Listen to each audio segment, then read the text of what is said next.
a venda dos cilindros. Então vejam, nós não tínhamos discos na época, nós tínhamos cilindros fonográficos, né? Então isso é que as lojas, a maioria das lojas naquela época vendia, os cilindros fonográficos. O Berliner, Emil Berliner, na Alemanha, ele cria um derivativo para o invento de Edison. Ele também usa uma corneta acústica, porque as gravações eram totalmente mecânicas, nós não tínhamos eletricidade para isso, né? Mas ele faz o quê? Ao invés de gravar num cilindro, ele propõe a gravação num disco. Então, ele foi, na verdade, o inventor do gramofone. E do disco plano também, né, professor? E do disco plano, né? Do disco plano, do disco. Ele grava no disco. Claro. Quer dizer, ele é que, na verdade, cria a possibilidade de um disco. E, a partir daí, a criação de uma matriz que poderia ser reproduzida. Porque os discos do Edison, eles tinham um grande problema. Eles não conseguiam ser reproduzidos. E isso travava o crescimento da economia de escala, dificultava o crescimento comercial do projeto, né? Nós não tínhamos economia de escala dentro do projeto do Edison. E começamos a ter, o mundo começou a ter, o Berliner. Então vejam, o que era o aparelho de Berliner? Era um aparelho que a pessoa gravava num pequeno prato, num disco. Esse disco passava por um processo de galvanoplastia e se tinha uma matriz. Mas essa matriz, gente, ainda era primitiva, né? Tanto é que o Berliner, para conseguir sucesso, ele teve que migrar para os Estados Unidos. E aí, nos Estados Unidos, aparece um sujeito chamado Eldridge Johnson, né? Que, na minha maneira de ver, é a pessoa mais importante do mercado fonográfico mundial de qualquer época. Sim, sim. É o Eldridge Johnson, na minha maneira de ver. Por que eu digo isso?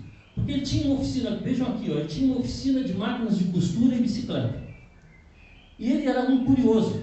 E um dia alguém trouxe um gramofone de Berliner para ele consertar. E ele começou a olhar para aquele objeto e disse, puxa, isso aqui pode ser melhorado. E passou a trabalhar em cima da melhoria daquele equipamento. E acabou por patentear um outro aparelho mais desenvolvido. Eficiente. A ponto de que depois ele se associa à Berliner, formando uma empresa, né? Que é hoje a RCA, né? Eles fundaram a RCA Victor, quer dizer, a Victor Talking Machine, que era a controladora de todo o grupo.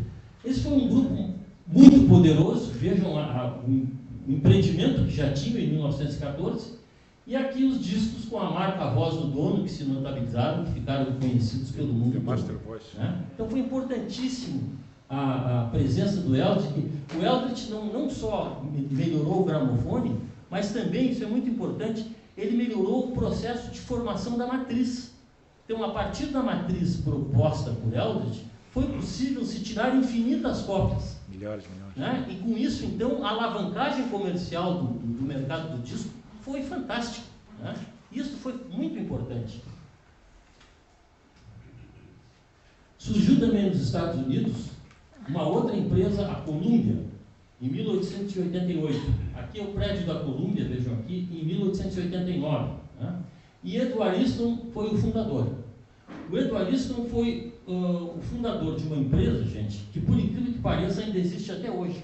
Ela é a mais antiga das gravadoras até hoje existentes, né? Ela existe desde aquela época. Hoje ela é a Sony Music, né? É a poderosa Sony Music. Então permanece ainda a Columbia com isso aí. Era a terceira gravadora americana. Surgiu então dentro da Alemanha, que também se tornou poderosa, tudo isso naquela mesma época, final do século XIX, início do século XX.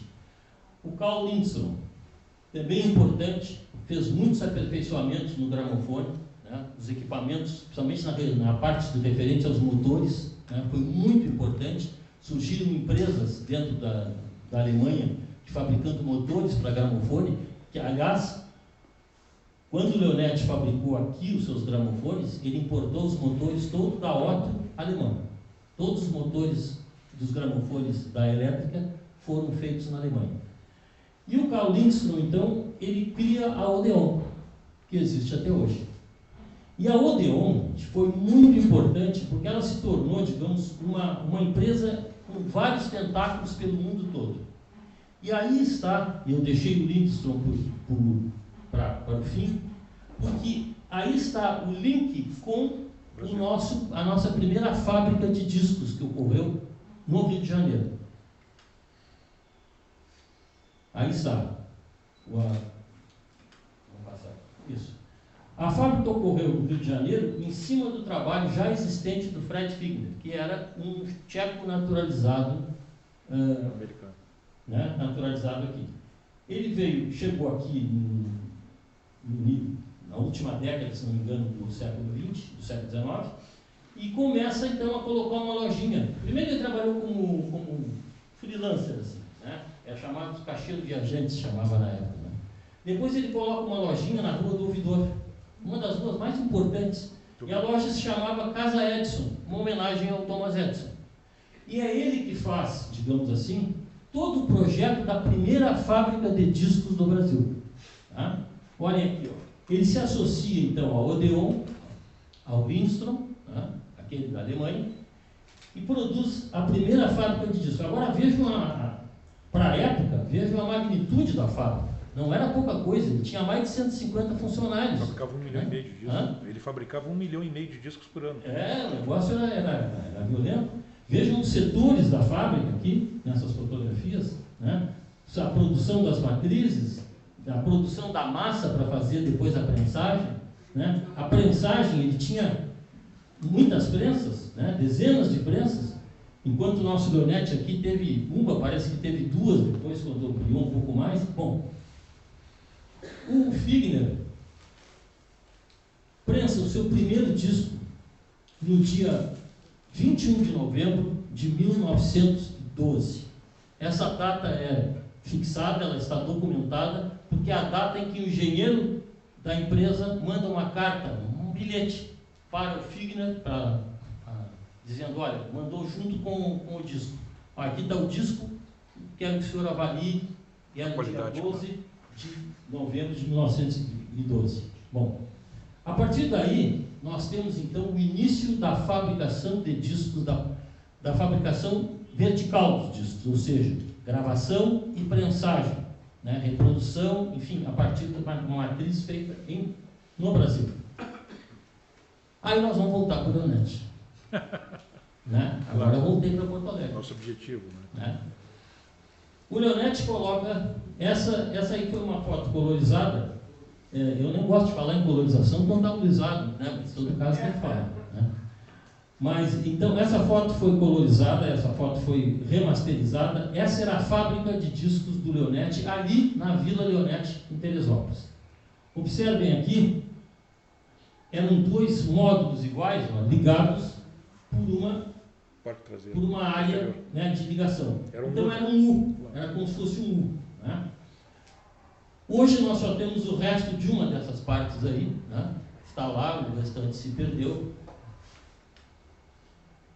No início da fábrica, era o Leonetti, e quando ele foi à Alemanha comprar equipamentos, ele não comprou só equipamentos, e aí eu acho que ele foi muito